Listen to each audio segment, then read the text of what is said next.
Good evening and welcome everyone to Coalition for Conservation's live webinar on the future of hydrogen in Australia. We've had an incredible response to tonight's topic, which shows how much interest there is in hydrogen. Before we kick off, I would like to begin by acknowledging the traditional owners of the land, paying my respects to their elders, recognizing their continuing connection to the land, waters, and culture. I'm Cristina Telaco, the chair of Coalition for Conservation, or C4C, and I will be your moderator tonight. Just to give you a quick background on C4C, we are a not-for-profit that advocates for sensible and economically viable action on emissions reduction, hosting events covering renewables, waste and water management, transport, and clean technologies. So I'd like to welcome our C4C ambassadors who are present tonight, the Honourable Philip Ruddick and Chris McDiven, and also welcome our directors from New South Wales and Victoria. We have a fantastic lineup of speakers, starting with our special guest, the Honourable Angus Taylor, Federal Minister for Energy and Emissions Reduction. We also have here the CEO of ARENA, Darren Millen, the CEO of Australian Hydrogen Council, Dr. Fiona Simon, and the Director of Energy at Fortescue Metals Group, Rob Grant. So in the interest of time, I will not be reading out their bios as they have been circulated already. In terms of format for tonight, we will first be hearing from the Minister. The Minister has to leave around 6:40, but he will be able to answer some questions after he speaks. So please submit your questions to the Minister in the Q&A box. After that, each panelist will be presenting, and at the end of all presentations, there will be another Q&A session for the panelists. If they don't have time to get to your questions tonight, they may be able to follow up later. A recording of the webinar will be available on our website and will be sent to those who registered. Well, hydrogen has the potential to play a key role in decarbonizing energy systems, working as fuel cell to power a cleaner future, boosting our energy security, creating jobs, and even positioning Australia as a world leader in exports. But as we know, there are many challenges for green hydrogen to become economically viable. For that to happen, we need to scale up the hydrogen industry, and it's crucial to have the backing of the government. So we welcome Minister Taylor's commitment backing hydrogen, establishing the National Hydrogen Strategy, committing $370 million to the CEFC and ARENA, backing new projects and research, and also setting a technology stretch goal of producing hydrogen at less than $2 per kilo through the Technology Investment Roadmap. So without further ado, it is my great pleasure to hand it over to Minister Taylor to talk about his plans for hydrogen. Welcome, Minister, and thank you so much for being here tonight. Well, thank you, Christina, and well done on the work you're doing, and I really appreciate having this opportunity. It's great to be here with an illustrious panel, Darren, who I work with regularly, of course, through ARENA, Fiona, and the Australian Hydrogen Council, and Rob Grant, who I know is doing some great work at Fortescue in this space. And of course, I'll come back to remote communities where people like Fortescue work, because that's one of the great opportunities for hydrogen as well as transport more generally. But look, what I thought I'd do just for a few minutes, Christina, and happy to take some questions at the right time on this, is just give a little overview of where we see hydrogen fitting in our broader strategy and policy, and then some specifics on why we think hydrogen is interesting and how we see going about the opportunity. I'm sure Darren will build on some of these areas, because ARENA is doing some really fantastic work in that space. Of course, it was only a little over a week ago we put out our technology roadmap, and there were three really core principles in this, which sort of I think paved the way for hydrogen amongst other technologies and the approach we're taking to them. And the first principle is technology, not taxes. And this is a good liberal principle, which is a belief that actually progress is made in so many areas, whether it's in energy or other sectors, not through punishing the old technology, but by encouraging and driving the new technology. And that is the way we're seeing it. I mean, rather than taxing existing higher emitting fuels, we think a much better way forward is to encourage down the learning curve as quickly as possible those technologies that have great potential. And that is, I think, important for a couple of reasons. One is obviously it puts less less of a cost on the Australian consumer. So it avoids this trade-off that we've constantly been dealing with of, do we raise the cost of energy? Well, Australians have said time and time again at elections, they don't want a higher cost of energy. But if we've got technologies that are quickly coming down the learning curve, I don't think we need to have a higher cost of energy. And that's so crucial in this. So let's avoid taxing the existing energy sources. And one simple way of thinking about this when you look at history is we didn't tax horses in order to get cars to be successful. We didn't need to. And I think it's exactly the same in this case. The second principle is choice, not coercion.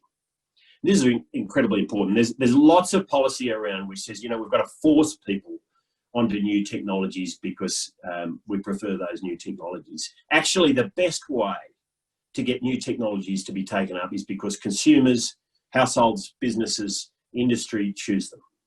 And if we can get these technologies coming down the learning curve and working, they will be chosen because they're the better choice. Rational economic actors will choose them. So choice, not coercion, second really critical principle to the way we're thinking about the technology roadmap and our policy more generally. And the third is, let's make sure there's many horses in the race. One thing we've learned, anyone who's been around technology throughout their careers knows that not every horse can win. That's the nature of it. But that means you've got to have as many horses in the race as you possibly can. And as Alan Finkel's very fond of saying, look, if anything, we haven't had enough horses in this race. So we've got to find some good horses to back, and we've got to back them.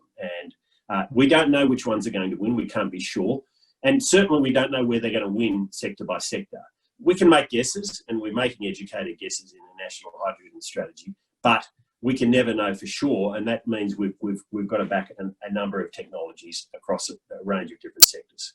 So then turning to hydrogen specifically, I think there's at least 4 good reasons to really love hydrogen in terms of its potential. That potential hasn't all been realised, that's for sure, but there's good reason to like it for its potential. The first is that it's a storable, transportable, on-demand energy source. And if we're going to solve this problem, we need those. We absolutely need those. So we have an increasing amount of intermittency in our electricity grid. Every day I'm dealing with the issues we have to deal with on that. But what's great about hydrogen is it is a storable energy source. Now, storage used to be free. We used to consider, if you think about it, the coal stockpile out the back was storage. That was the way we stored in a higher emitting world. But it is becoming much more of a challenge. And so what is really interesting about hydrogen is it's a way of storing energy, just as pump hydro is a way of storing energy as well. It is and batteries, of course. It is a really interesting source, means of storing energy, and it's relatively low cost once it's been created. The cost is in the production, but to store it once you have it is relatively low cost. Much higher cost at this point. This will probably change over time, say for lithium batteries. And storable, transportable, on-demand energy sources, enormous potential for electricity. Early on, we think the biggest opportunities will be in remote areas because the price points, the cost of producing reliable, affordable power in those areas is a bigger challenge. And so, that's why we think some of the work that Fortescue, I know, is starting to do, and others in these remote areas is really interesting. We have a microgrids program which we're advancing, which is looking at how we do R&D effectively, but using remote communities as an opportunity to do that. Often that'll be replacing diesel, is the natural way to do that. The price point there is much higher for the cost of hydrogen. It could be $10, $12 rather than, as I'll mention in a moment, much lower price if you're trying to compete with methane. The second reason to really like hydrogen is that it has potential not just as a pure energy source, but as an industrial feedstock. And this is very important because we already have a hydrogen industry in this country and around the world. We already have it. It's very important to understand this. So we produce hydrogen now, particularly for fertilizer, is probably best known application. It's not the only one, but it's a very important one. Right now, it is made from mostly from methane, from natural gas. That is an important industry that already exists. So any farmer that's using nitrogen fertilizer is effectively buying from that hydrogen supply chain, and that's a very, very important existing use of hydrogen as an industrial feedstock, which we already use. Now, there's obviously potential to decarbonise that, so that's using methane. The opportunity is to migrate over time to do that from renewable energy sources. The third reason to like it is that it has potential to be low cost in Australia, and of course, there's proposals starting to emerge. It's early days yet for production of hydrogen in areas where there's very high levels of solar radiation, in particular, there's particularly interesting opportunities. One of the reasons why it may be particularly interesting in these sort of remote mining sites is very often they're also sites where there's good solar radiation, and that, of course, then reduces the cost of producing the hydrogen. The fourth reason I think it's interesting is that there's a migration path to low emissions in Australia, and Australia is particularly well suited to this. So we already produce hydrogen. It's a pretty simple chemical process, really. Fiona might say it's more complicated than I'm making it out to be, but it's at least the basic chemistry of it's not too overly complicated. We do it from methane, but there's potential to migrate. And this is one of the nice things. This is not 0-1. You can migrate over time. We can, certify a falling level of emissions in the hydrogen or ammonia that's produced. As you use less gas, more renewables, then you have the potential to drive this sort of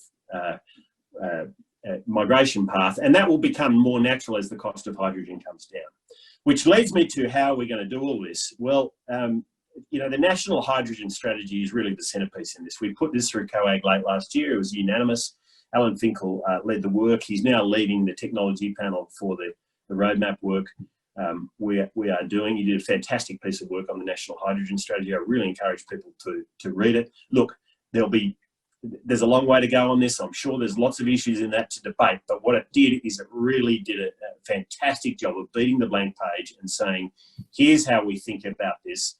There is great opportunity here, not just for domestic emissions reduction, but for an export industry, and importantly, and this is absolutely crucial, when you look at countries like India and China, if they are to decarbonise, they have to have access to technologies that don't weaken their economies, where the economics work. And hydrogen obviously has great potential in that area. So the National Hydrogen Strategy is critical. It talks about certification processes, creation of hubs, the migration process over time. All of those issues are canvassed. As I say, there's lots of work to do in there, and we're continuing to do that work, but it's a really crucial piece of work. Coming out of that, we set a very explicit target. And this is how we're thinking about technologies as a government, whether it's hydrogen or other technologies, which is to get H2 to under 2. What that means, H2, hydrogen obviously, to under $2 a kilogram. The reason why that's such a magical number is as it gets down towards $1 a kilogram, it competes with methane. It competes with natural gas.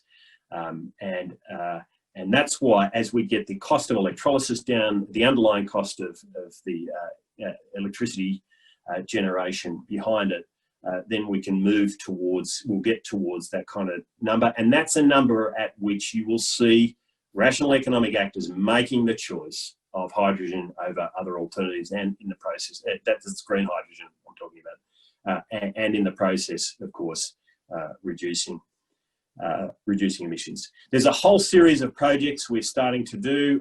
Darren's leading a lot of this work. The CFC is also starting to get heavily involved, whether it's feeding hydrogen into our gas pipelines to see how they cope with that, whether it's starting to produce green hydrogen for ammonia, for fertiliser production in the Pilbara, and that's really crucial for agriculture.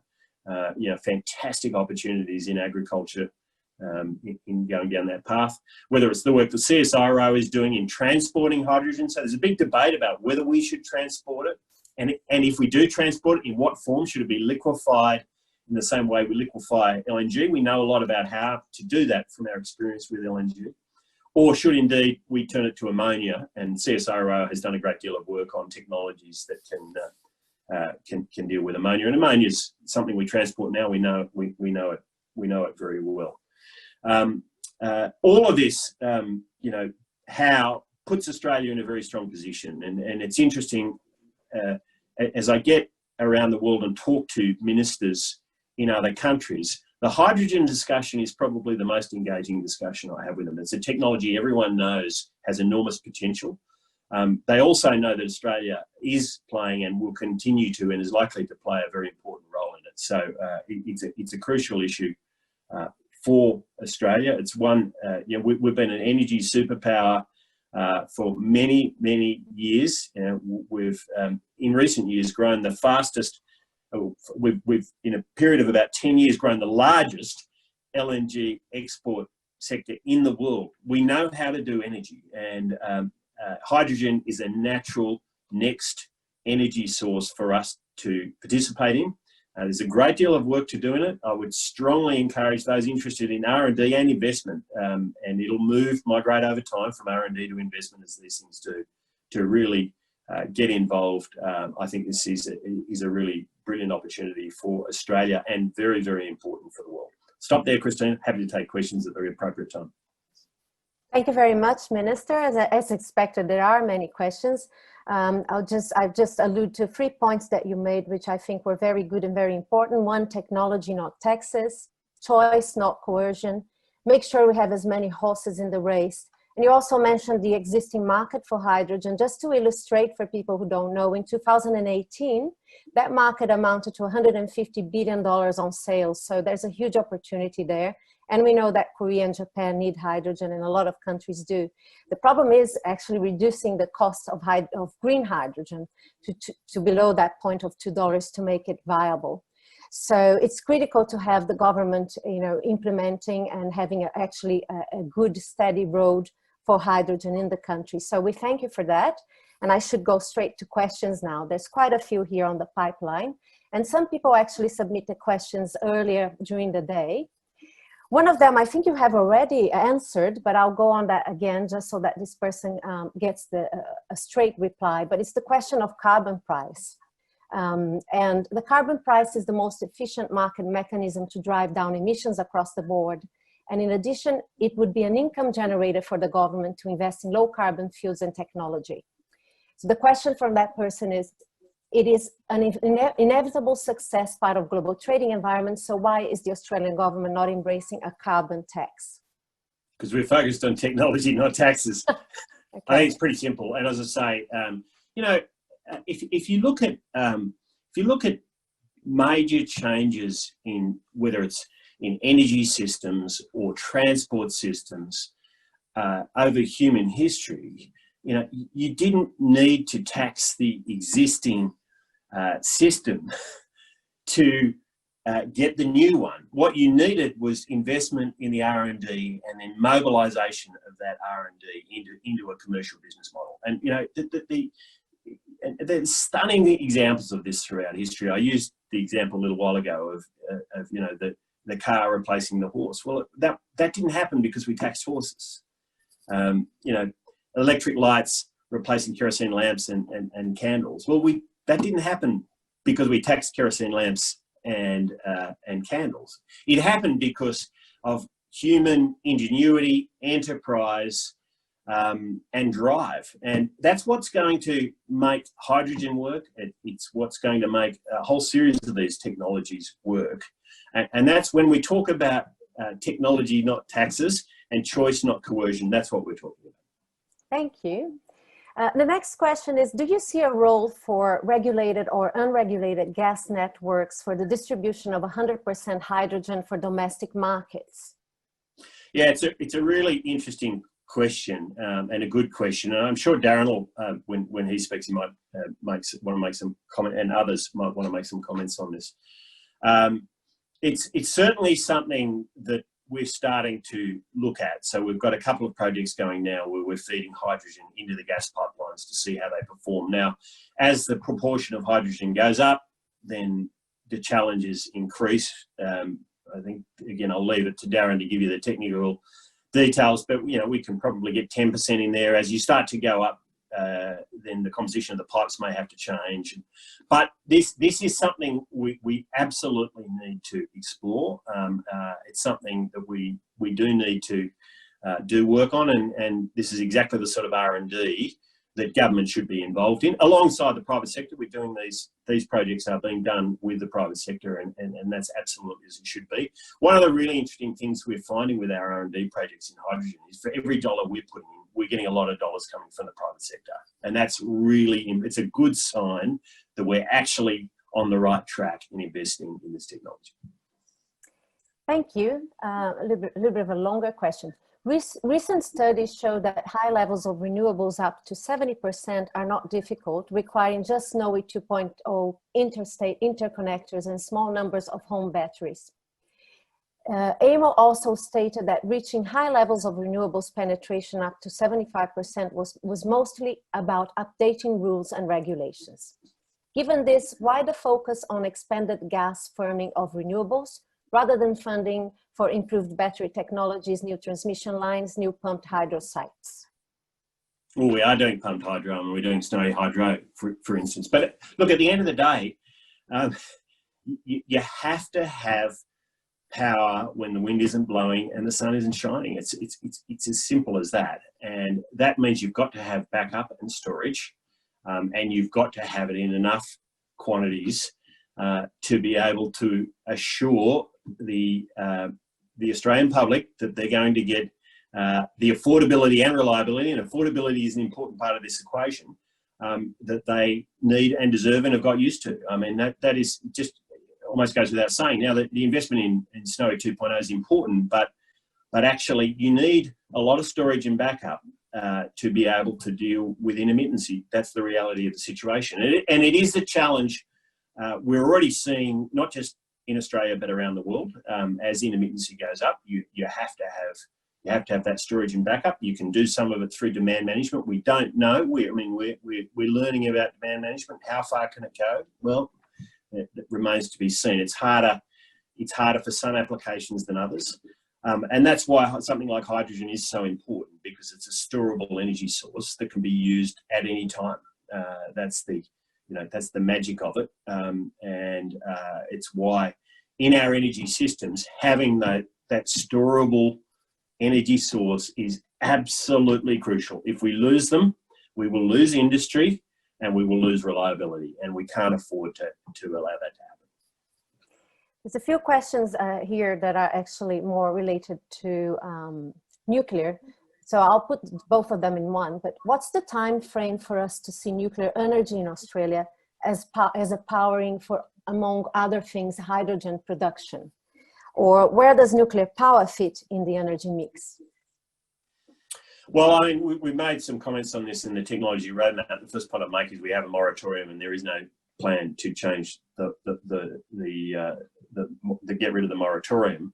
That being said, what we did say in the technology roadmap is there's emerging technologies around nuclear that are interesting. It's a horse in the race globally, an important horse in the race. Traditional nuclear power stations have the disadvantage of being very, very high capital cost to build.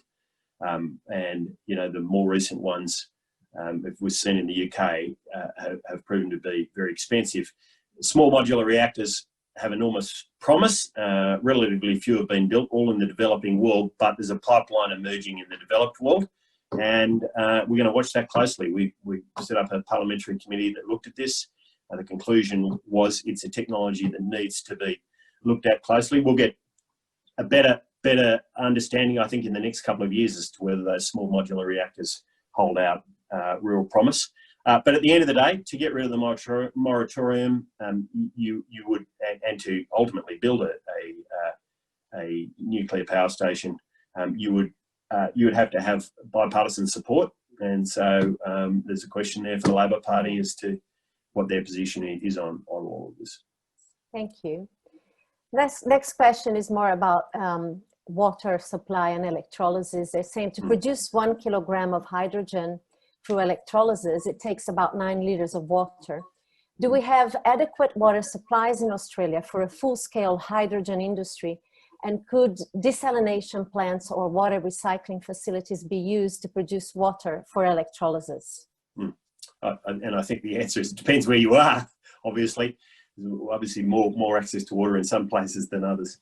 When you do the overall numbers, water is not an overwhelming number. You have to have it, obviously, absolutely right, as your questioner rightly pointed out. But it's just another input like others. And you've got to have that good water supply. Desalination is one way of getting it. I mean, that adds cost and including energy costs. So you've got to factor that into the equation. And that all comes down to where are the best possible sites. And that's one of the really important questions here is there's places to use hydrogen like remote sites, but there's also a question about where the best places are to produce it. And I think that's just as we've had that in the existing hydrogen industry, the best places to produce it are typically where there's really strong gas supply, obviously. As we go into the future, gas supply may still be an important factor because you'll be producing a portion of blue hydrogen, obviously. But over time, those sites where you've got access to water and irradiation and potentially wind as well are going to be your best sites. Thank you. How certain are we that building a methane gas pipeline and burning system can be retooled to deal with the hydrogen in the future? Well, I mean, we don't have all the answers on this yet, but we're doing the work and it's important we do. So I think I answered that question to some extent earlier with the point I made about gas pipelines.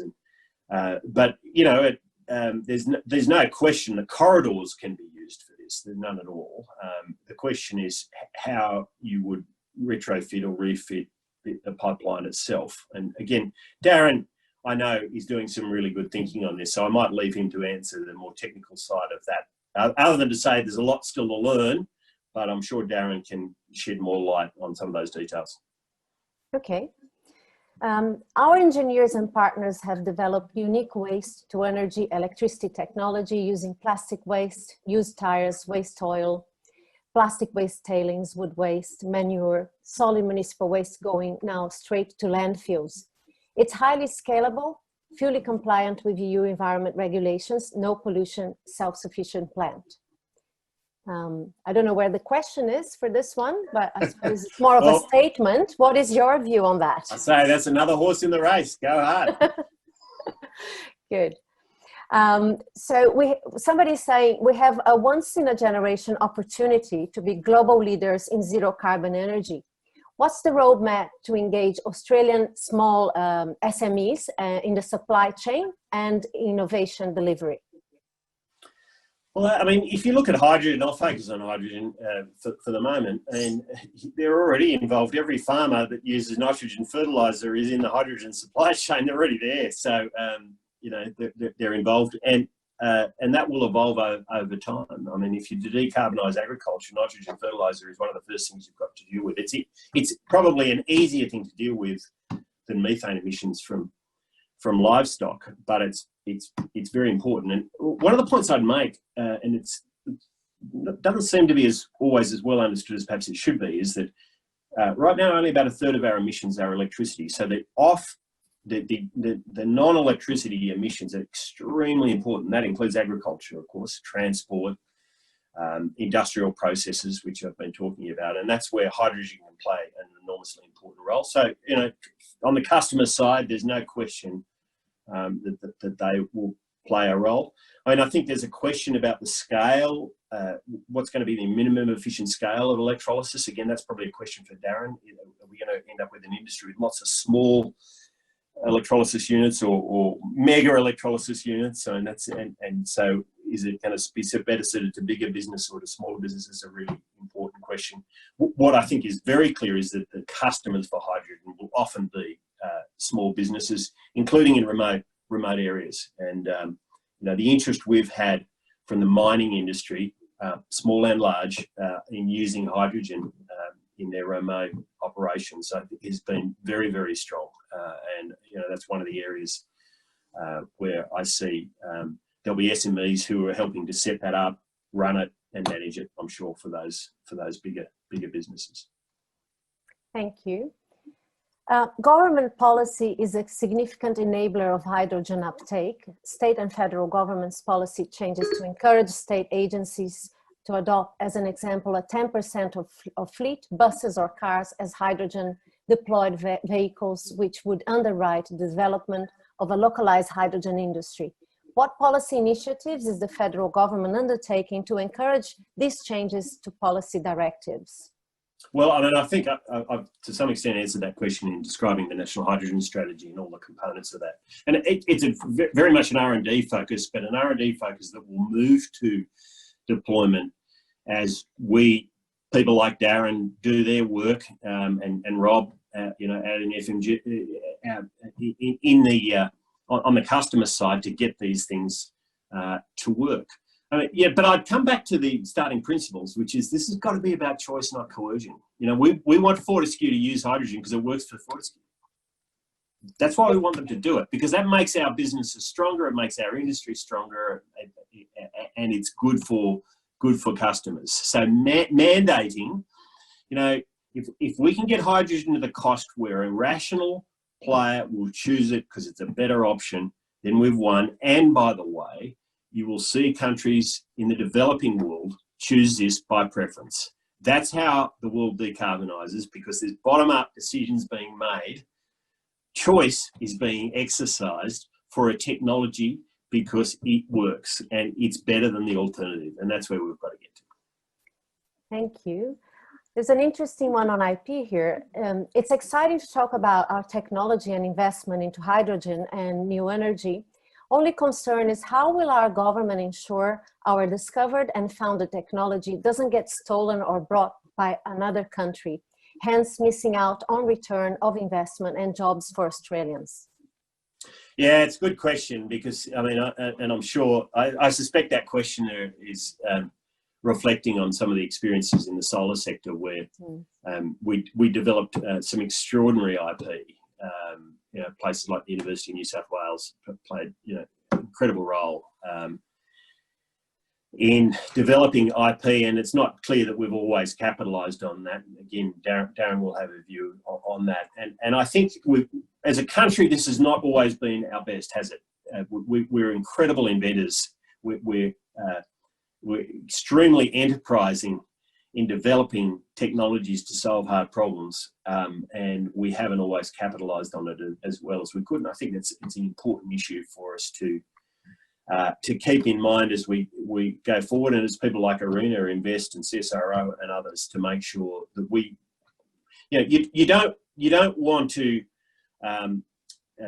put such fences so deeply around your R&D that it never gets used. You've actually got to make sure that you're getting out there and deploying it. On the other hand, if you're not protecting your IP, then others will always take advantage of it. So this is one of those balancing exercises that I think, when I look at organisations like the CSIRO, they are much better at this than they were even 20 years ago. And I saw that changing in my time before I entered politics, and they were a client of mine, and I saw them getting better and better at this, and I think they continue to. Thank you. Is the government aware of the excitement in the Asia Pacific for small-scale hydrogen plants providing green energy for thousands of remote islands? Yeah, I mean, look, it's a really good question. A little bit like our mining sites. And remote communities. We're doing this microgrid program where we're seeing a lot of the projects coming forward in these smaller communities, which are pretty exciting. And I think what you're describing is absolutely analogous. And I think if we can get this right, places like with FMG and others, and there's lots we're talking to, then there's enormous potential to roll it out in those sorts of places. Talking about excitement from customers for this technology, I mean, the excitement in Japan and Korea and China really should be highlighted. We're doing the hydrogen supply chain project in Victoria, in the Latrobe Valley, and we've committed about $50 million to it. There's a total commitment of about $500 million, and that tells you how much, and much of that is coming from those customers. There's enormous excitement about this technology from our customers, and one of the great advantages we have in going down this path is we are used to working with these countries on providing them with their energy supply. They trust us, they like working with us. We've got a very, very good track record, and I think that in itself sets us up very well. Thank you. There's a question on storage. As we know, hydrogen takes almost 4 times of the space required for storing natural gas. So someone's asking, given that 1 kilogram of hydrogen requires 12 cubic meters of space, how are we going to store hydrogen? Yeah, I mean, storage, well, let me make this point, that the cost of storing hydrogen is still, whilst it takes up the space you described, you can compress it, of course, and you certainly would for transport. And again, this is something that Darren, I know, is working on. Still, it is a much lower cost of storage than many alternatives. And it's really important to understand that. So if you add a megawatt hour of storage, that's still lower cost right now, quite substantially lower cost than a megawatt hour of storage with a lithium battery, for instance. So the real cost with hydrogen is actually producing it in the first place. We have to get that cost down, as I've said. But storage, just as with gas, is something that you're constantly working on. Actually, it turns out that with gas, a big part of the storage is in the gas network itself, in the pipeline network, and that the pipeline network's playing an increasingly important role in storage, and I suspect that may ultimately be the case with hydrogen as well. Thank you.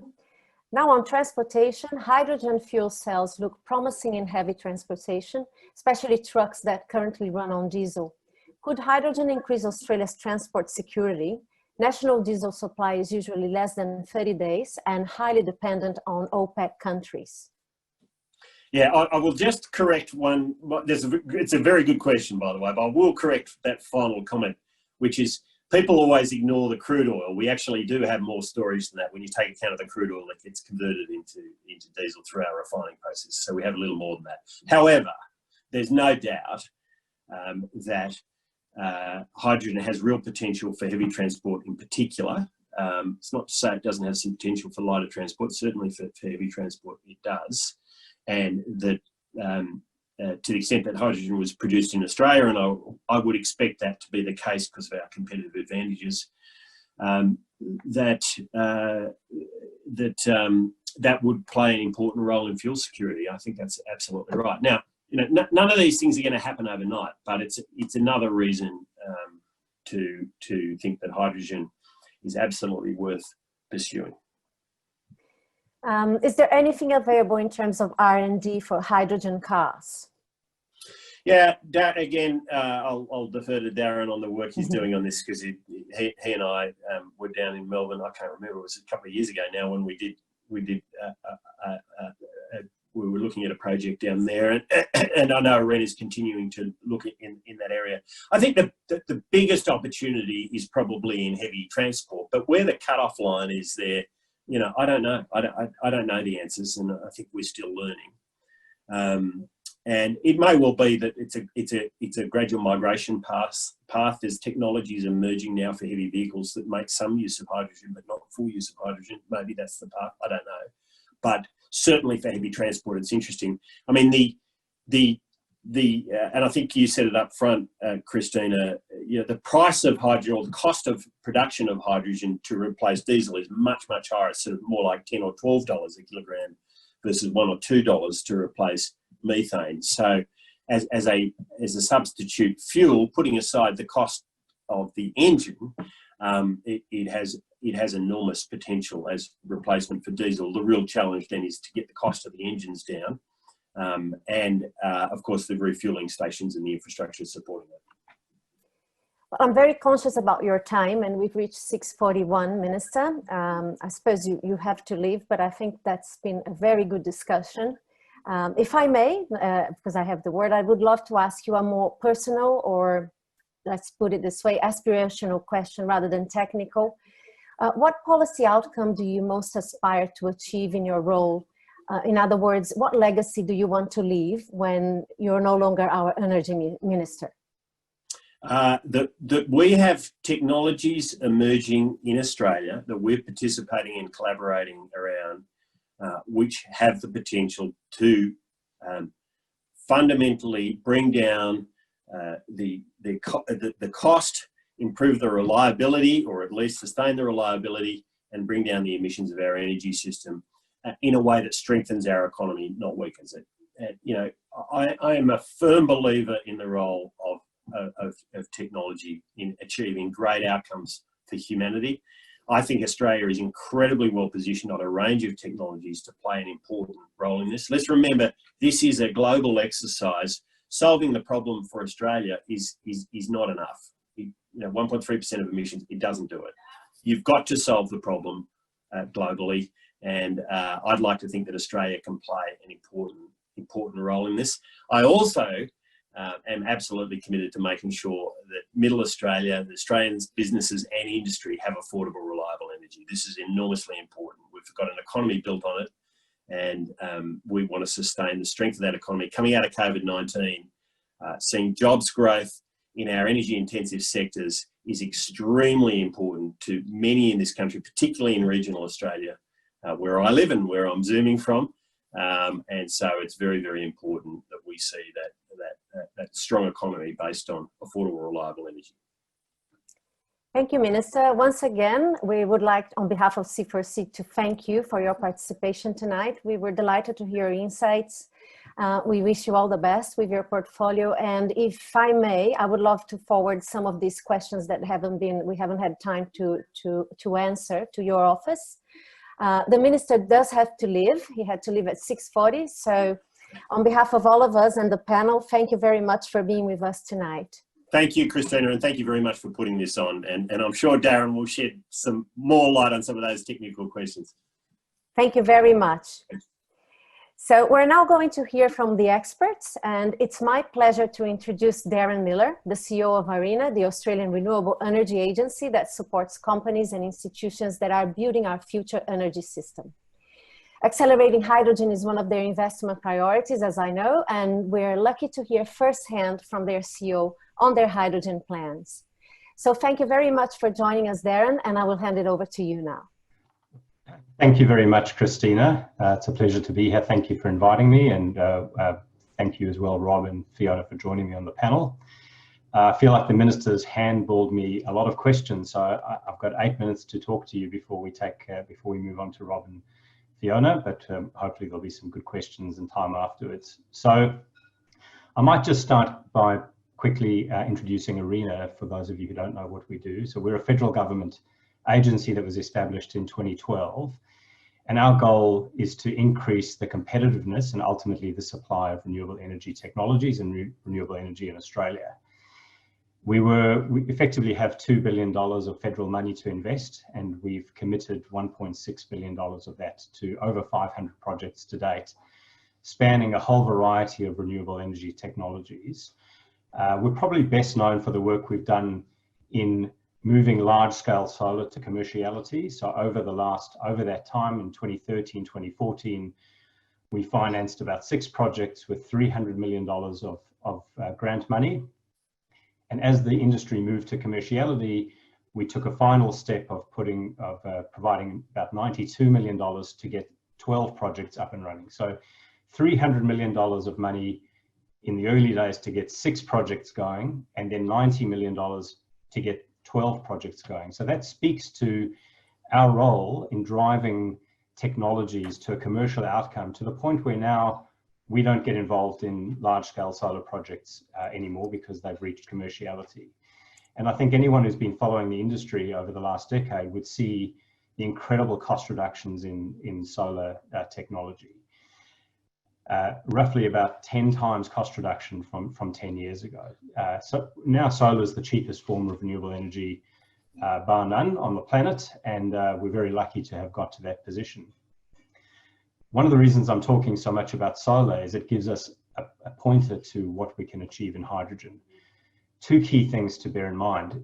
For a renewable hydrogen industry, we need extremely cheap renewable energy input. And for the first time now with solar and wind, and huge amounts of land in Australia and skills in Australia, we have that opportunity to feed into the hydrogen production process very cheap, very abundant renewable energy.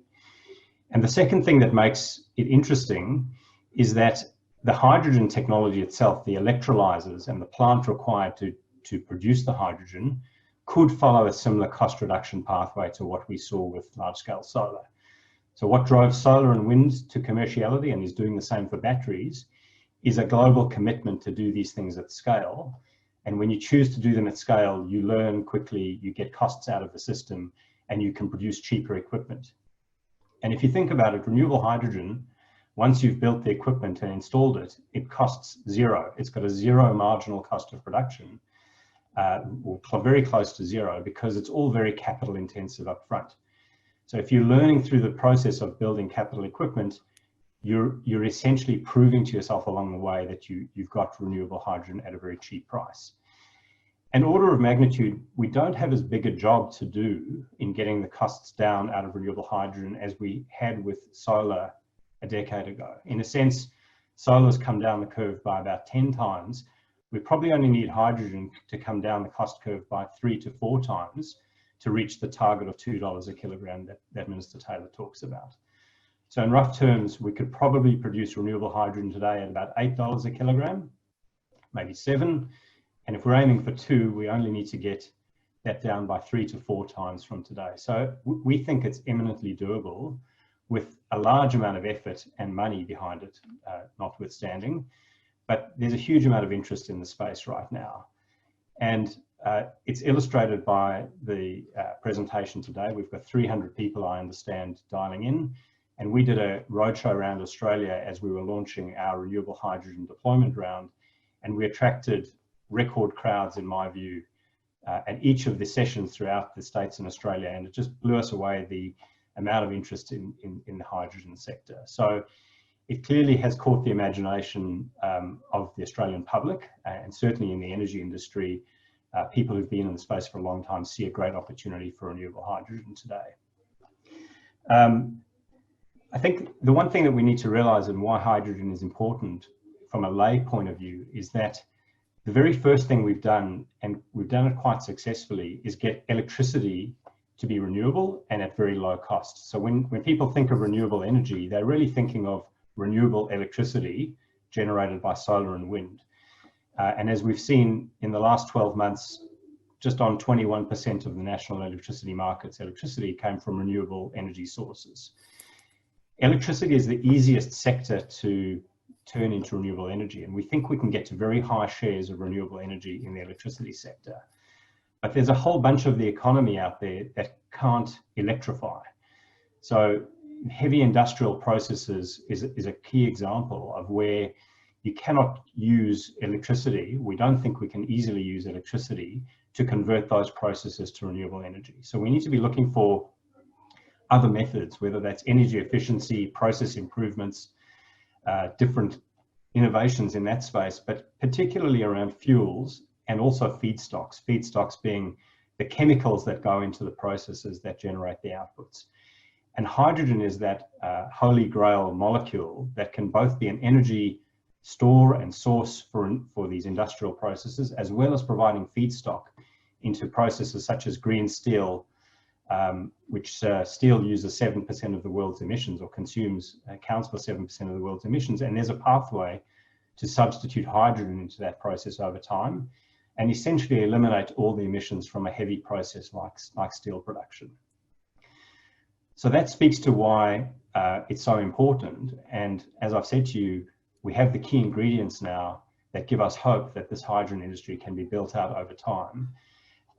And we're putting a substantial amount of money to work in the space. We've invested over $50 million to date in ARENA over the past 2 to 3 years in a whole range of projects. We've committed another $70 million to this hydrogen deployment round, which the expression of interest stage closed last week. And again, we've been really encouraged by the response we've seen from industry. We've had over 30 really substantial applications for this renewable hydrogen round that we're putting forward. And we're hoping to build 2 to 3 industrial scale electrolyzer projects out of these 30 expressions of interest that we've seen. So again, we'll only touch the sides with this next phase of the industry, with the money that we're putting down. But certainly it's what's needed to start the journey of establishing what is the true cost of building hydrogen production facilities, and how do we then take that next step beyond this phase into what should be a multi-decadal journey to essentially green our gas networks, green our industrial processes, green our transport, heavy transport, using this technology. I'll leave it at that. I'm just on 8 minutes, and I'm sure there'll be lots of questions afterwards. Thank you.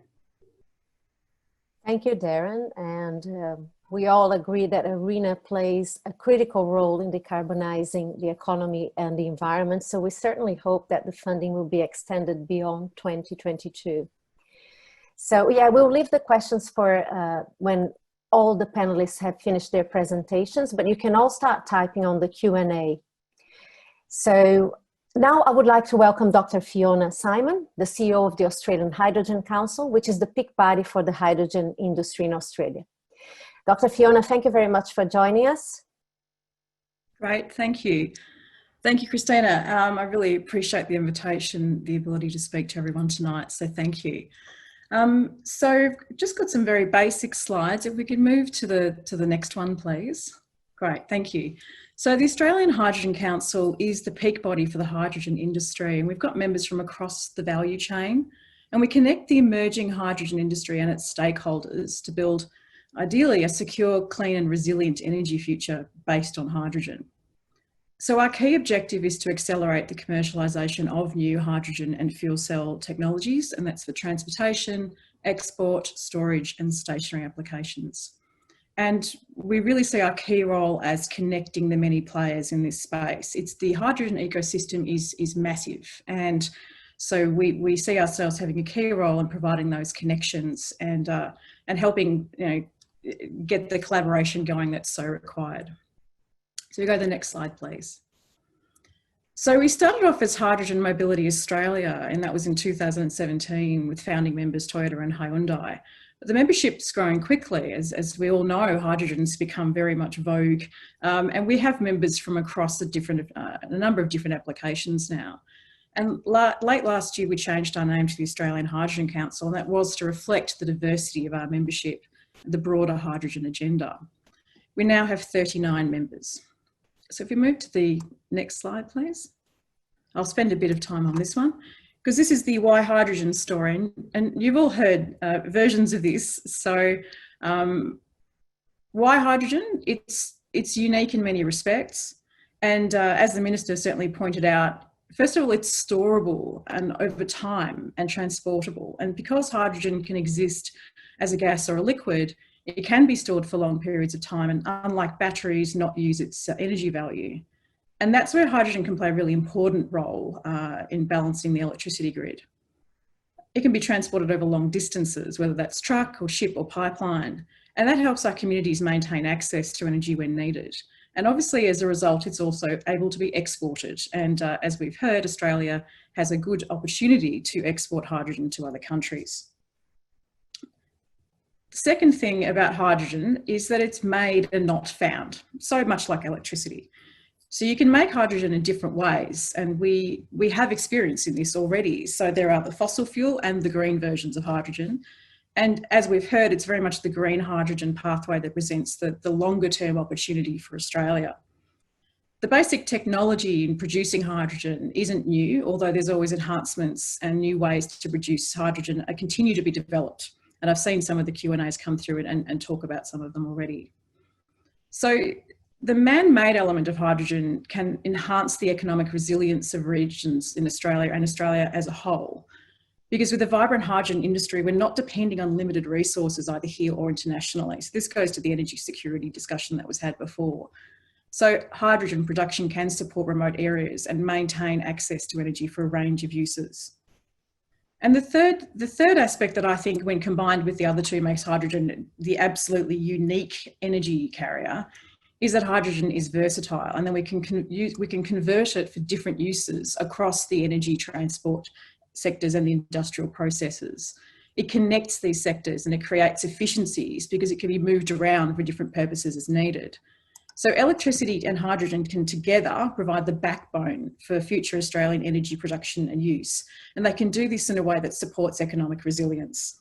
And I also do want to be clear, electricity and hydrogen are not alternatives. They need to go together. Hydrogen is created using electricity.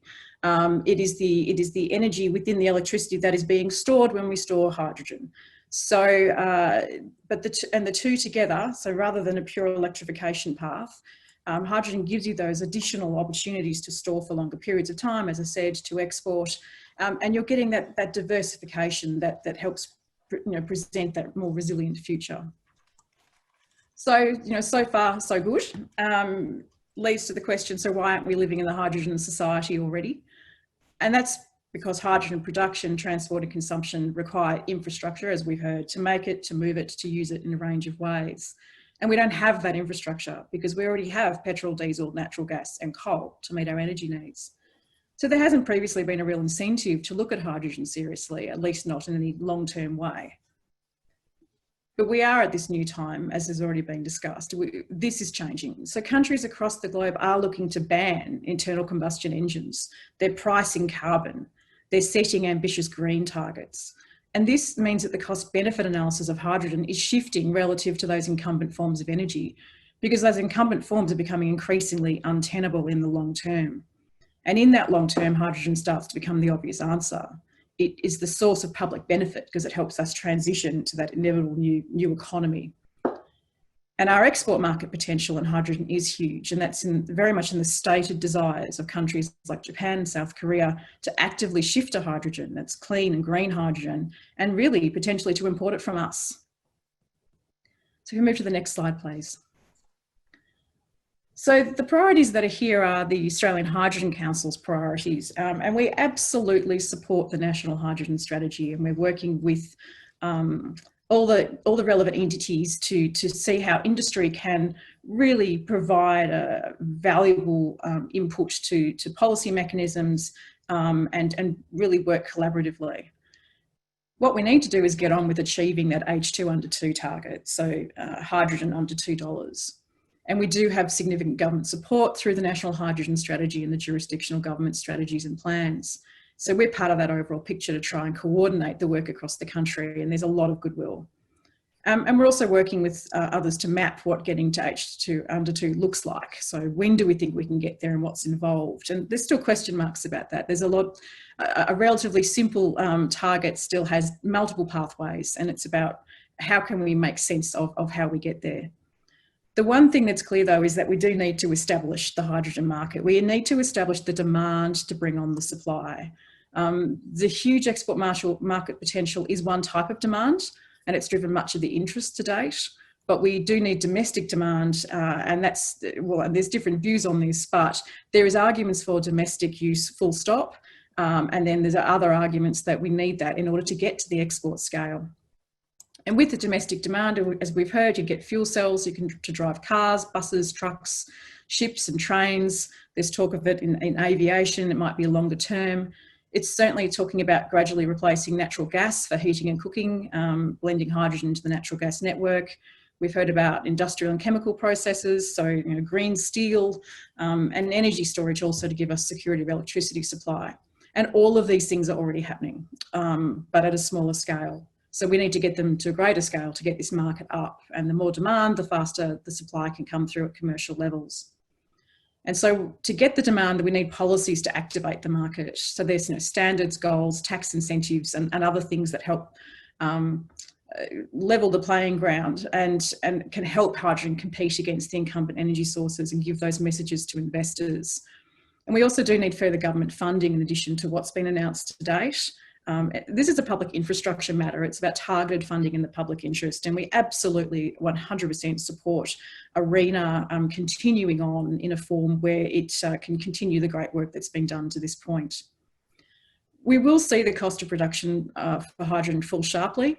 There's a number of reports with different statements, but hearing sort of 50% in the next 10 years. Hydrogen will become increasingly competitive with other low carbon energy alternatives. But we do need that government support, and then when you start to get that initial funding, it pulls through significant private sector investment. Just one last slide, please. Move to the next one. So before I finish up, I just wanted to quickly touch on lessons we've learned for our COVID-19 experience, which can apply to our development of renewable and clean energy like hydrogen. First of all, I want to point out we actually did a survey of our members, and the very positive news was that even when, for most of them, their businesses were quite heavily impacted by the economic downturn, and that's understandable. And most of these businesses are not themselves hydrogen businesses; they are businesses that are looking at hydrogen. Even though they've had significant disruption, the 80% of the members who responded to the survey still had 100% commitment to their hydrogen plans and were going ahead. So, that's very good. But anyway, in terms of the lessons we've learned, well, first of all, we've seen the drops in pollution across the globe. And so communities know what clean air looks and smells like. And obviously the effects of the pandemic on our economy, they've been catastrophic. And we do need to get industries back up. But in doing this now, we've got that clearer vision of the public benefit that we could be working toward as we manage the energy transition. And secondly, the pandemic and the recent fluctuations in oil prices have obviously shown that Australia needs to value energy diversity in the interest of economic security. And so local hydrogen production can provide high volumes of energy to industry, cities and homes across Australia. It can create local jobs. It can bring new design and manufacturing opportunities, particularly fuel cell technologies for automotive, aviation and marine. So anyway, to conclude, Australia is in a particularly advantageous position to get to H2 under 2 and to manage the challenges. We have the land mass, we have the solar penetration, we have the motivation, the technology, the market skills and the experiences across the organisations in the hydrogen ecosystem. And I certainly very much looking forward to seeing how everything unfolds. So thank you very much. That concludes my presentation for this evening. Thank you very much, Fiona. And thank you for the work you do with the head of the Australian Hydrogen Council. So last but not least, it's my pleasure now to welcome Rob Grant. He's the Director of Energy at Fortescue Metals Group. And he'll be sharing with us how Fortescue is planning to build a global scale green hydrogen business that will help them become carbon neutral by 2050. Welcome, Rob. Thanks, Christina. And thank you very much for the invitation to join everybody this evening on a very interesting discussion. So my role is to lead the full value chain of hydrogen production across the multiple elements we'll talk about shortly at Fortescue. And I've been in the role since April of this year, so relatively new. And prior to that, have had a long career in renewable energy and leading Australian companies in building global scale renewable energy businesses across Australia and Asia and Latin America. I'm going to share a presentation with you.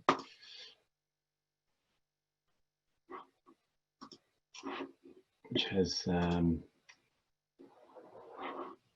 usual disclaimer at the front end. I hope everybody can see that.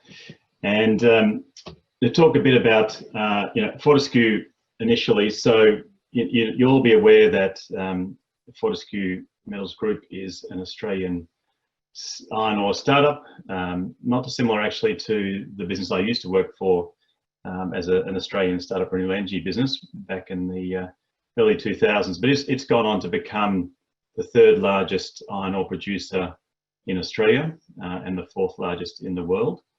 And importantly, has done that from a blank sheet of paper. So our chairman has very high aspirations for what he can now achieve in the energy industry, particularly in hydrogen, because of the experience he's had from starting FMG back in 2003 and seen its success to date in taking advantage of Australia's, one of Australia's comparative advantages, which is producing iron ore, and looking to apply the same sort of philosophy to producing hydrogen, particularly through large-scale production of renewable energy. And to that extent, I've already now invested in a number of projects, which I'll talk a little bit more later on, and also set a very challenging carbon emission reduction target for the company, which feeds into our hydrogen story as well.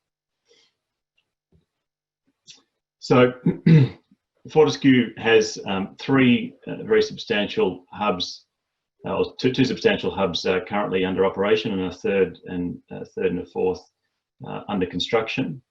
And they've, like most iron ore operations in the Pilbara,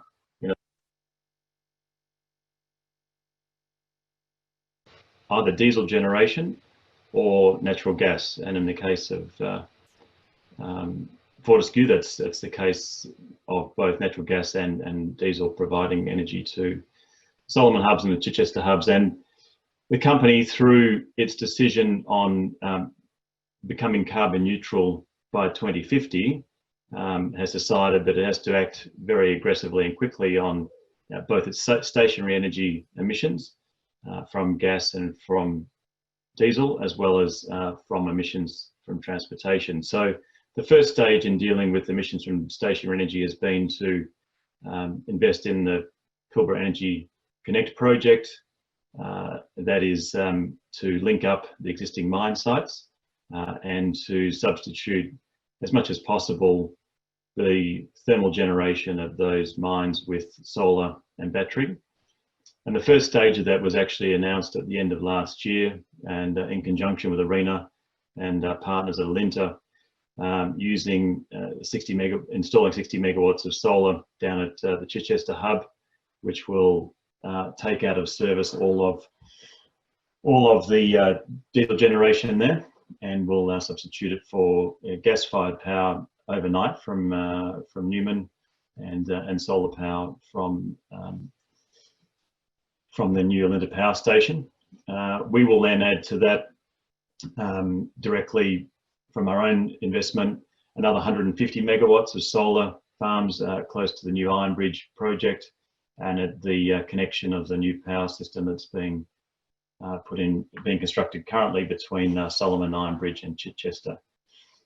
So look, coming from a renewable energy background, I can see how it's going to be a relatively straightforward process for us to, and we're actually calling it kind of business as usual, to decarbonise our electricity use. As much as we're seeing on the East Coast, the conversion from thermal generation to renewables is a straightforward economic one.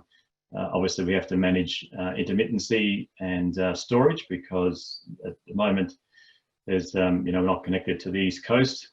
So there is still the requirement for gas generation overnight, but that is obviously an opportunity for batteries as they become more economically viable, and other forms of storage around solar thermal, etc. But we'll be working on that as I say, as a business as usual.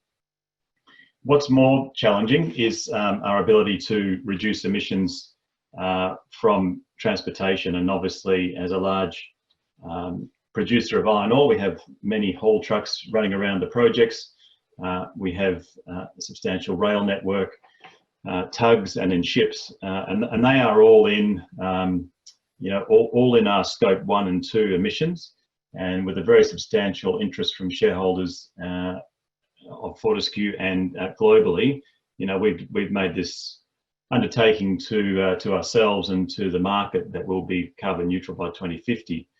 That means we've got to take out those emissions from our transportation fleet, and that is likely to be impossible from electrification, given that battery vehicles will probably only be suited for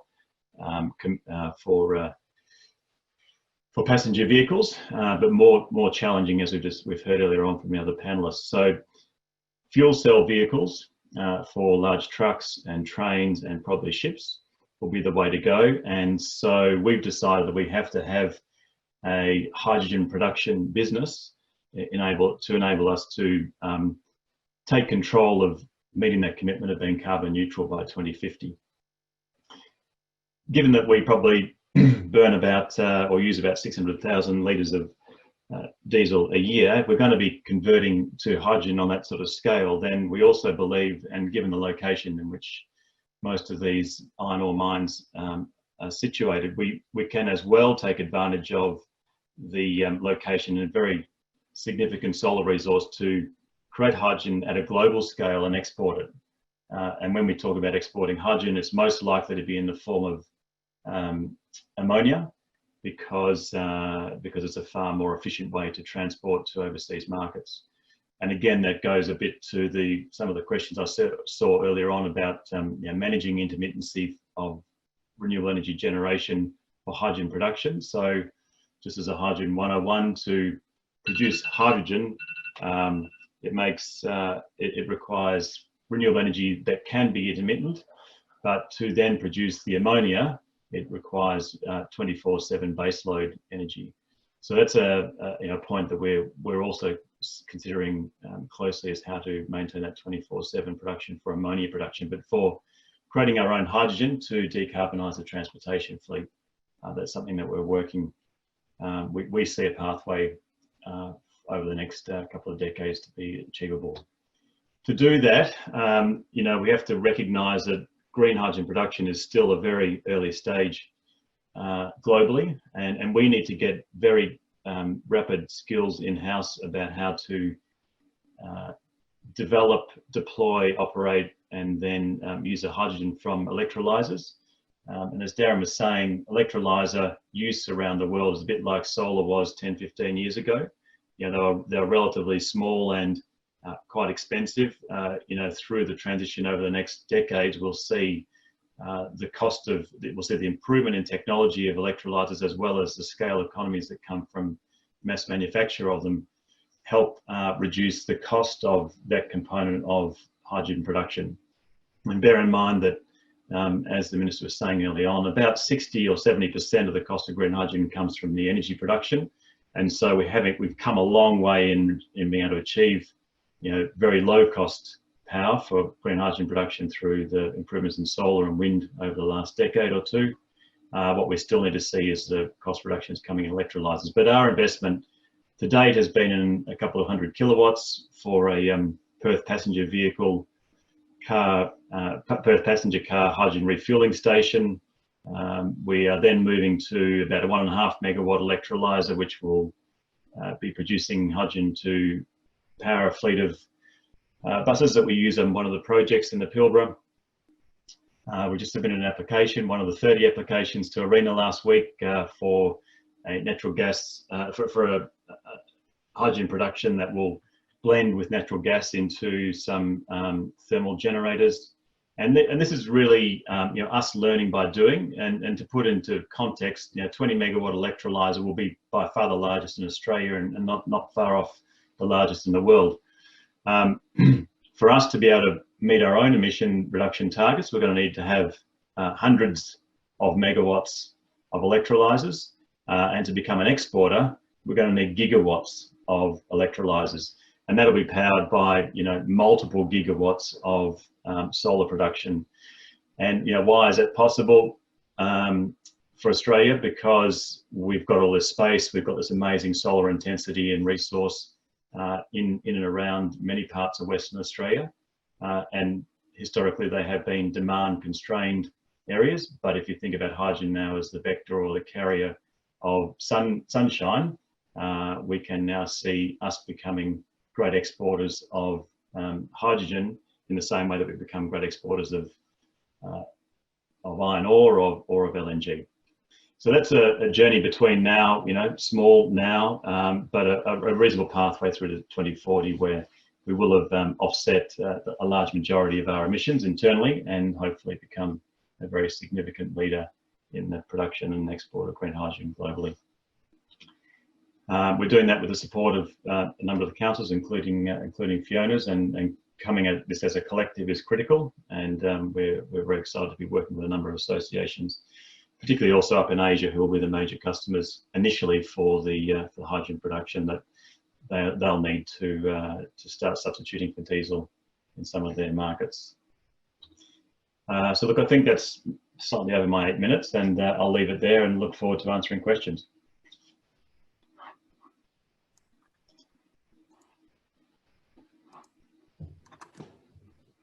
Just on mute, Chris.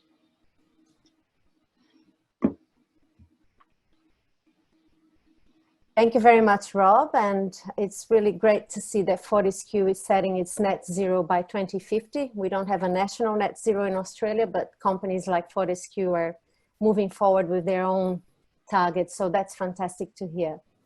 So I'm conscious of time again, and we would like for people to be able to ask as many questions as possible. So we'll kick off with the Q&A. One of the questions, assuming the energy industry is concerned at increasing amounts of domestic solar, is it possible to electrolyze water for hydrogen whilst there's high amounts of solar being generated and use that hydrogen in the boiler furnaces, or store it for later use in gas turbines?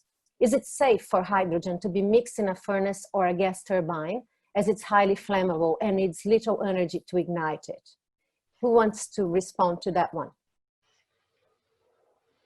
I think we can all probably respond to it, but I think the answer to the question is, of course it is, and that's one of the longer term uses for hydrogen, is to essentially replace natural gas in gas turbines. So we've heard a lot about natural gas being a transition fuel, and the transition in our mind would be towards hydrogen one day. Once hydrogen can be produced cheaply enough, then you can have hydrogen flowing through the natural gas pipelines and being supplied to peaking plants to provide that balancing support that solar and wind energy need.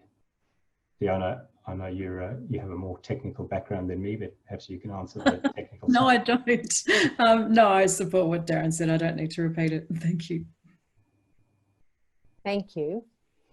Next question, what is the replacement time for a hydrolyzer and cradle to grave cost for hydrogen production infrastructure?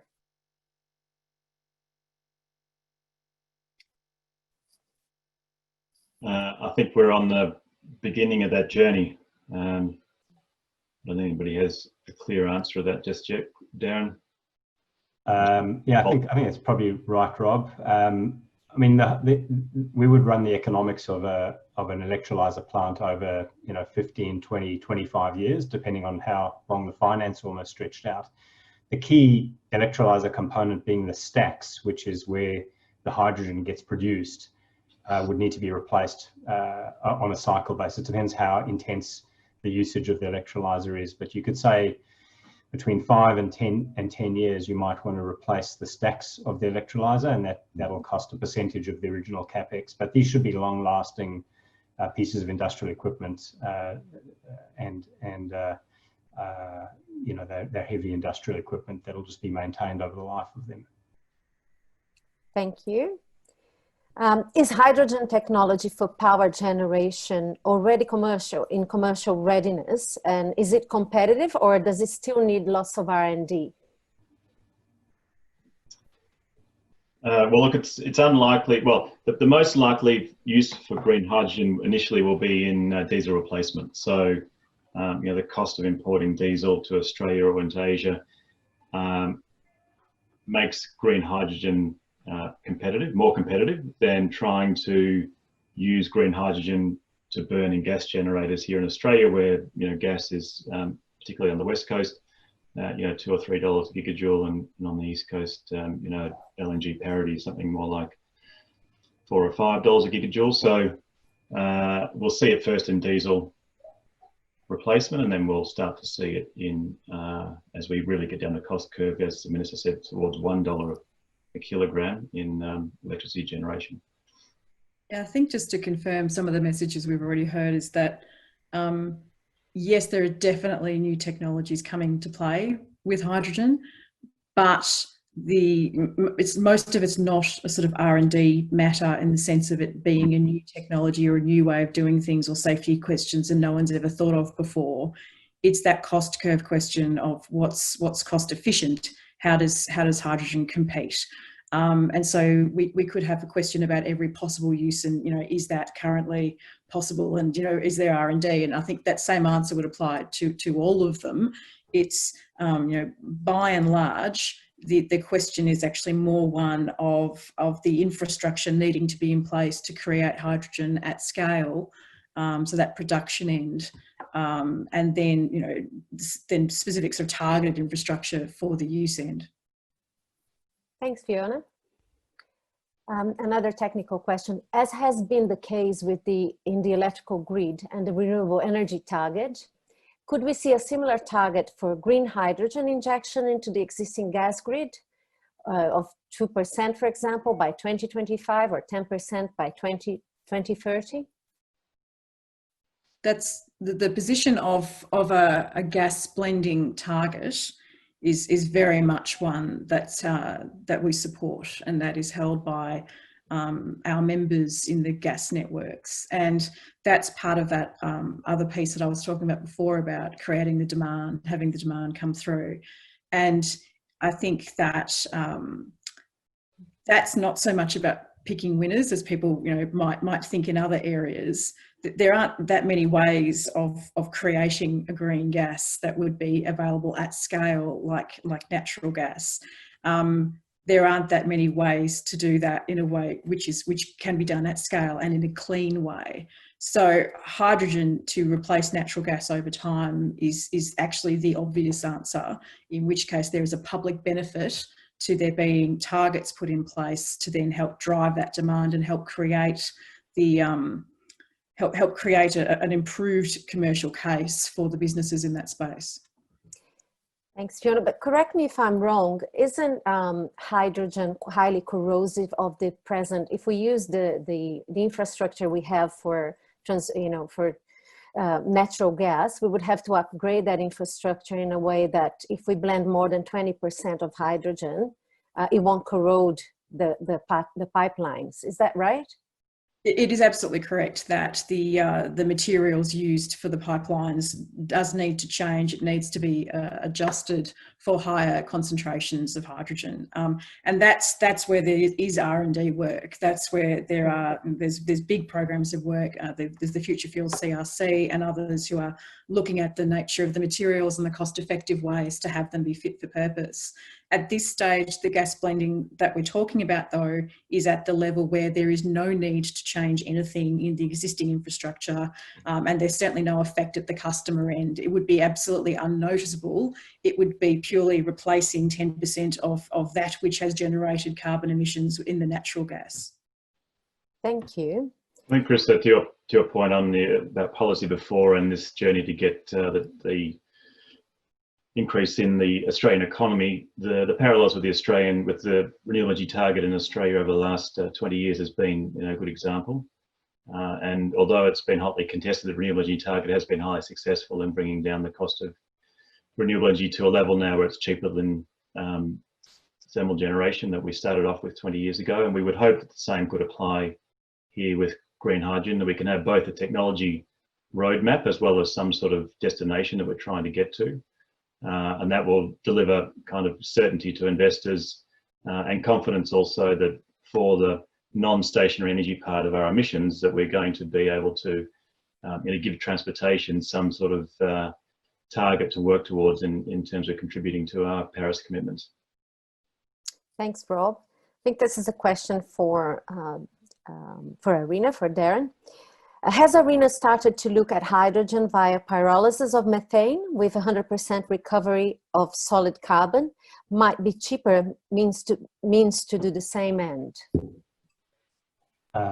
So we would not be allowed to, under our legislation, to look at methane, for example. We're a renewable energy agency. Our input has to be renewable energy.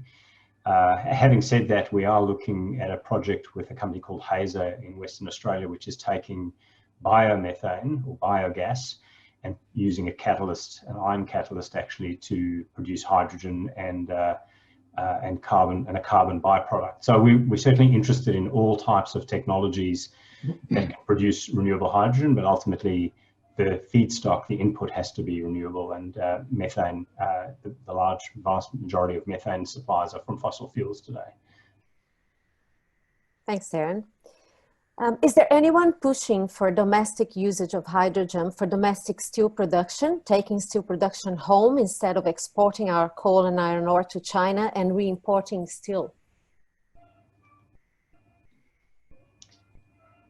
Look, there is the potential for it, and clearly, if we are in producing global scale green hydrogen, then taking that and putting it into steel production processes should be entirely possible. At the moment, as was stated earlier, those gas and coal reforming inputs creates a very significant contribution to global emissions, but they're not in Australia. So look, we would like to think that, particularly if we start to look at scope 3 emissions from the sector, that we can be contributing to the solution as well as reducing our own emissions from scope 1 and 2. Thanks, Rob. There's a question for Fiona. Has the council participated in the design of the hydrogen certification? And if yes, what is your role? That's being led by the federal department and the team that's responsible for implementing the national hydrogen strategy. So it goes by different terms. There's the guarantee of origin scheme. That's how it was referred to in the national hydrogen strategy and in one of the issues papers. It's also called certification, and it's one of the main priorities that came out of the NHS, and it's certainly one of the key priorities for our members. And just for those who are less familiar with the idea, it's particularly when we're talking about export partners, they're going to want to know what they're buying, and you can't tell when you look at hydrogen, what colour it is, how was it made. So there's a need to be able to demonstrate how the hydrogen was made, and that's when you hear about green hydrogen and blue hydrogen and brown hydrogen, and then there's other colours that other countries use as well. So having a means by which a purchaser of the hydrogen can know, well, what sort of energy was used to create this, and was it created from water or was it created from another source? That's vital, and it's vital to have it in a way that your international partners value, because if we come up with our own and no one really cares, well, then you still haven't given the customers what they want. So because it has such a major impact on the entire export market, it's reasonable that the government is very, very interested and is taking the lead. And AHC, yes, we are very much participating in the work that they are doing. We actually have 10 working groups ourselves under AHC, which are sort of paired up with the key aspects of the National Hydrogen Strategy. We have an export working group, which is very much focused on how we can contribute and help create the right certification scheme for Team Australia. Thank you, Fiona. Which areas of the hydrogen supply chain are showing the most promise for achieving significant cost reductions? Are we, in that case, yes, I'm not sure, we're talking about the supply chain itself or the different uses, because there are so many different ways of the supply chain, I suppose, that's what the question is about. Well, I don't know, actually, I might leave this one to Darren or Rob. Yeah, I might have a crack at that. I mean, there's two key ingredients to producing hydrogen. One is renewable energy, and that is capital equipment in the form of wind and solar, which is at record low costs, but will continue to come down the cost curve continually as we scale up. The second is the electrolyzer, and that's the key component to now producing the hydrogen. So in terms of what's critical, in terms of the supply chain, it's being able to produce electrolyzers cheap enough, that are sufficiently mature and stable, and we're seeing a lot of activity from the likes of Siemens, who I see are in the chat today, answering questions and asking questions. And then there's a lot of Chinese producers of electrolyzers as well. And what's really intriguing is that, as Bloomberg New Energy Finance points out, the cost of the Chinese manufactured electrolyzers are already at the cost that we need them to be to achieve hydrogen at very low costs, close to the $2 that we've been talking about. So what's going to be really interesting over the next year or two is, as we see projects being built, is to understand what are the differences between the German and the European technology that is more established and these new up and coming Chinese electrolyzer technologies. And hopefully driving the cost of all of that down the same way that we saw solar panels driven down over the last 10 years. Thanks, Darren. Now, with regards to the government, I suppose, is the current policy position of the government in the right place? And what would you like to see added? Can I start with that one? Yes. I think we're enormously heartened by the interest, and we say the government, so the Australian government, but certainly all the jurisdictional governments as well, enormously heartened by the interest in hydrogen, and hearing what the minister was saying earlier tonight, it's really positive. What we are still very much in the early stages of doing, though, is mapping out, as I said earlier, what does H2 under 2 mean, and how ambitious is that? Well, it's only as ambitious as where you set the year. But if we set the year at 2030, well, then what does that actually mean compared to 2040, 2050? And I think what we need then to see is that ambition matched with the understanding and the recognition of what that then requires. If we were to say 2030, well then, and this is not just an industry sort of pitching for money, this is something which is, understood about the nature of where hydrogen is. It's about looking at other countries and saying, well, actually, there is significant investment required here. And that's where, for example, we look at ARENA and the value of ARENA, the value of CEFC. ARENA I'd point to particularly because they are at the funding stage. CEFC provides concessional finance. And so it's really where there is already an ability to have a commercial return. We are not there yet with hydrogen, and so what is required is that grant funding, and that's what ARENA does.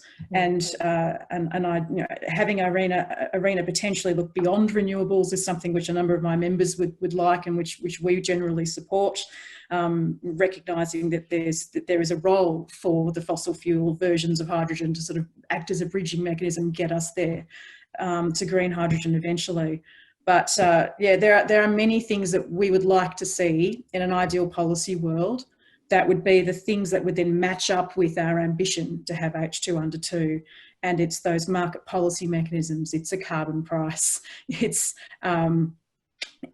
certainly supporting things like the gas blending target, and it's continuing the life of ARENA in the way that best supports renewable technology, renewable energy.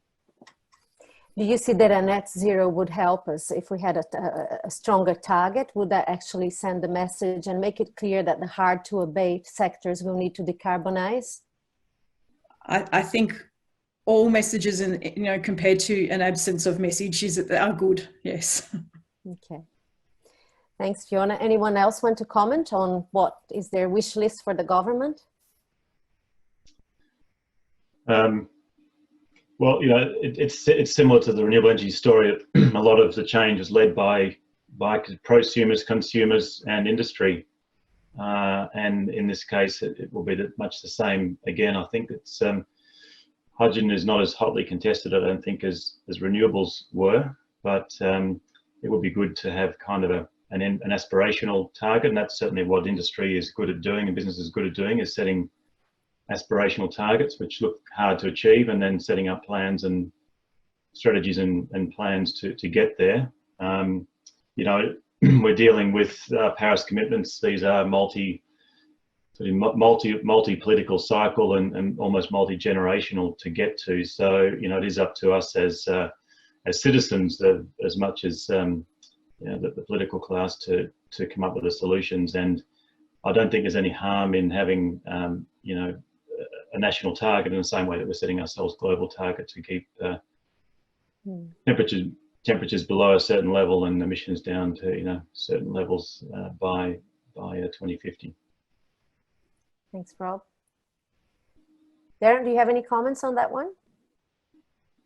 No, not specifically, Christina, other than to say that regardless of what the policy is or what the ambition is, the only solution we have to this problem is technology. So just echoing Minister Taylor's comments that we have to have a technology solution, and commend the work that the government's done on sort of laying out the options. We've got 140 technologies named in the technology roadmap, and really important that we start to narrow down, focus, and have some stretch targets and goals and plans to achieve impact in chosen technologies, and continue to learn and refresh our approach and attempt to lead the world in this. I think Australia has an enormously impressive opportunity. It's up to us to grab that by both hands. We've got land, we've got sun, wind, we've got intelligence, we've got capital. These are the ingredients to succeed in the new order. Great. Okay, we have quite a few more. I'm wondering, probably have time only for 2 more questions. So let me just select a few of them are quite repetitive of what you've already replied. Okay, so somebody's just asked Rob, I think it's back on one of your comments that you just made, but do you mean that there is no longer any need for subsidies for renewable energy generation? Well, the renewable energy industry in Australia was supported by the renewable energy target, so we were required to generate 35 gigawatt hours of our electricity by 2020 from new renewables, and that was sort of agnostic as to which renewables were going to be the ones that were providing that. You know, as we got nearer that target and had significantly more scale in wind and in particularly solar, as those scale economies of manufacturing of solar panels really kicked in, you know, we met and beat that target quite significantly, and in the end did it at a cost lower than the wholesale price of electricity. So we didn't need in the end to draw on any of the the sort of penalty mechanism that was contained in the renewable energy target. So initially the target was there, or the penalty was there to sort of top up the difference between coal-fired generation and renewables back in the beginning of the target. And by the end, renewables actually coming in undercutting coal-fired and gas-fired generation, particularly new coal-fired generation. So that's what I mean by not requiring subsidies. And the same would be the case with green hydrogen, that we're not trying to pick winners here. As Darren says, there are many technologies that can help us get to the solution. Setting a policy for using green hydrogen in the economy is really what we need, and then the market will sort out through the various ways that it wants to invest and which technologies come through first, how it achieves that. Thanks, Rob.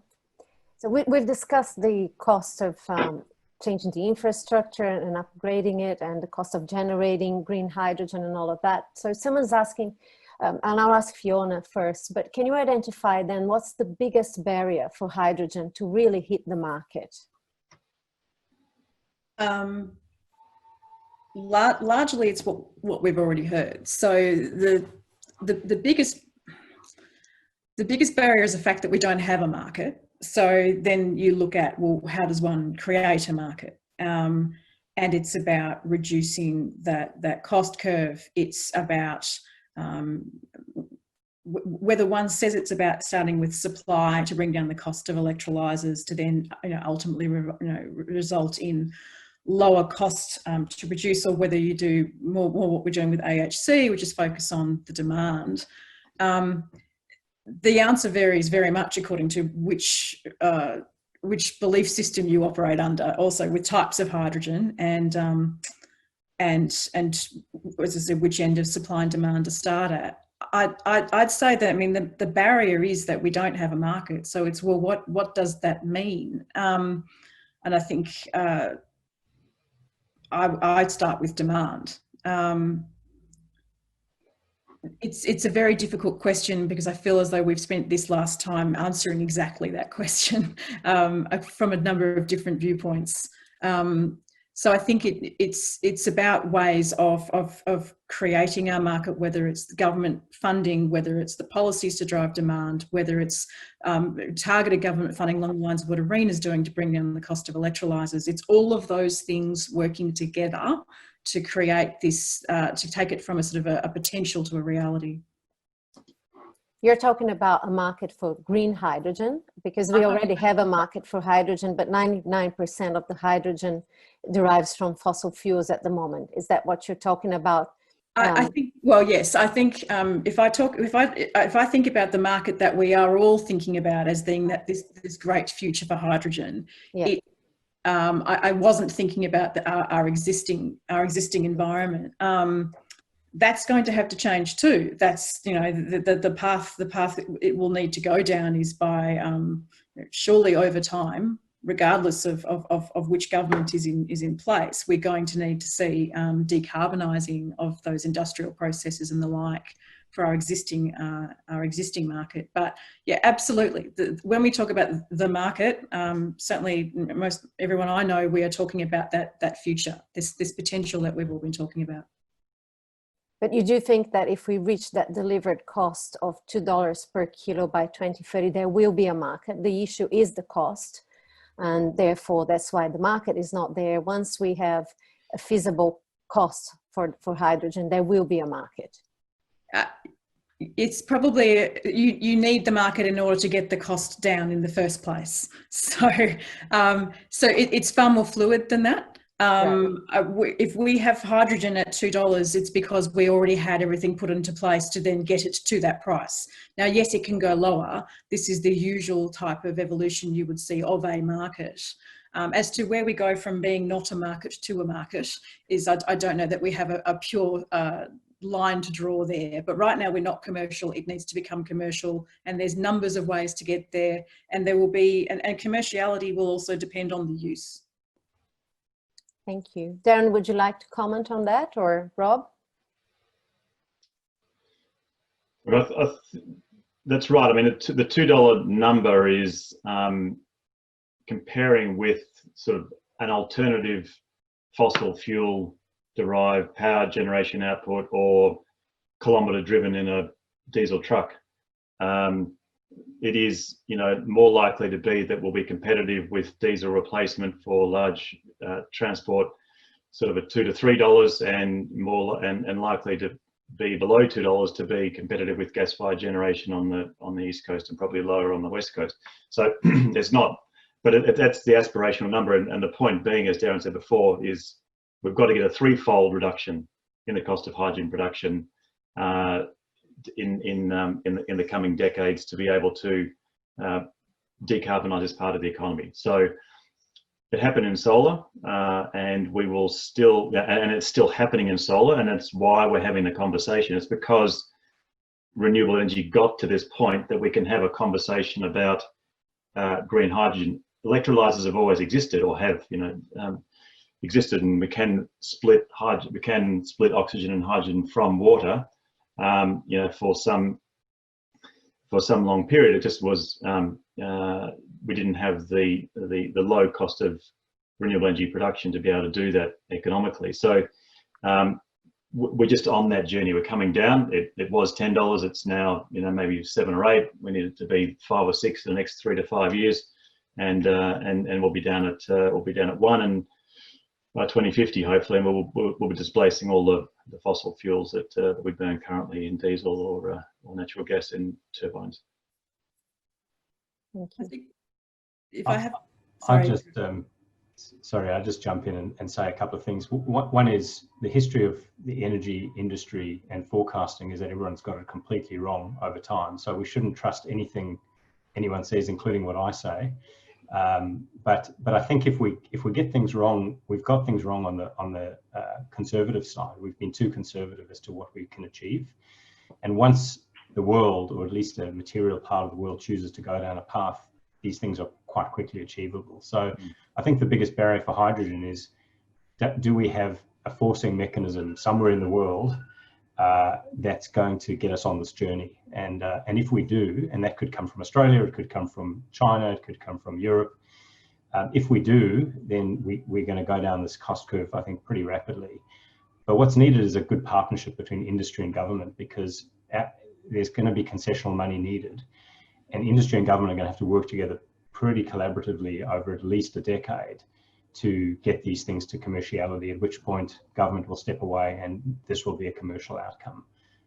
So there's a bit of challenge and hope in that, I think, but I'm sure we can do it.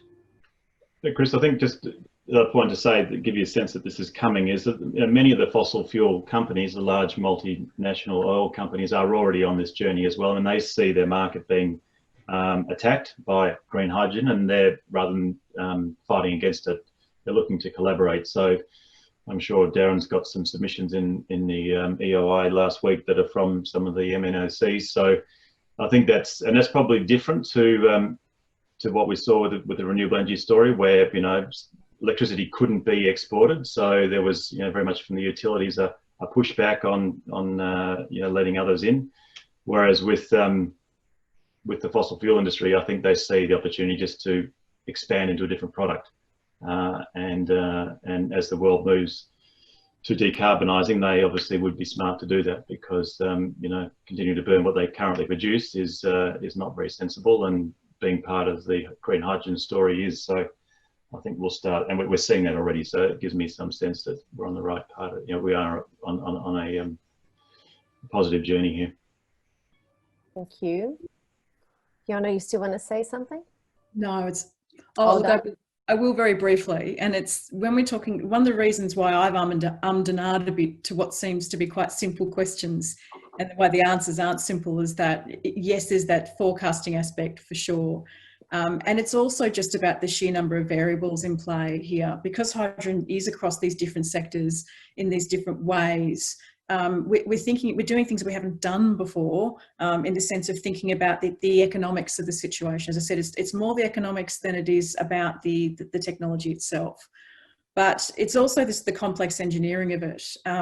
So when you're looking at, how much is the cost of hydrogen, you're looking at, well, how did you produce it? Was it an electrolyzer or by some other means? Where did you get the water from? Where were you located? How much did it cost to transport the water to you? Or in fact, were you next to the water but you're transporting the electricity? What was your method of storage? Was it a salt cavern, or was it something completely different? And there's the treatment of hydrogen. There's the degree to which you've compressed it. The costs involved are hugely variable according to all these different decisions that get taken, and it's all up for grabs at the moment. Everyone is finding the way to make the economics and the engineering fit together to make this thing work. Thanks, Fiona. I think the important thing is that there's a focus on it, and we're being quite visionary, and we can see it coming from the Hydrogen Council arena, the government and corporates like Fortescue, that focusing a lot on hydrogen. And so I think we'll get there. It's a bit like the journey of solar, getting that price down, and we finally got it down, and it's cheaper than producing energy via coal. So, but we do have to wrap up. I'm conscious of time. We've gone past what we allowed ourselves to go to. So I would like to thank you. Thanks to the panelists for sharing their knowledge with us, and for being with us tonight. And also I'd like to say a special thank you to the Smart Energy Council, because they helped us behind the scenes with the technicalities of the webinar. So thank you very much, Max. I'm feeling rather encouraged after tonight's presentation, and what I heard seems positive. So C4C will definitely continue to do our work, which is to convince the politicians to take more action decarbonizing the economy and the environment. And hydrogen seems to be a no-brainer, although there are so many complexities involved yet for us to achieve that magic number for the dollar per kilo, to be able to create a market for it. But thanks to all of you also who participated. And once again, we will be delighted if you guys can join us at the next events. Our webinar with David Cameron, as I mentioned, on the 23rd of June, and also the launch of C4C in Victoria on the 1st July. So please, if you have questions that you're really keen to get answers from, send us an email. We have 2 emails, hello@coalitionforconservation.com.au or president@coalitionconservation.com.au. So we really hope that you enjoyed the event. So stay safe. We hope to see you soon. And thanks again to all of you who were here with us tonight. Thank you.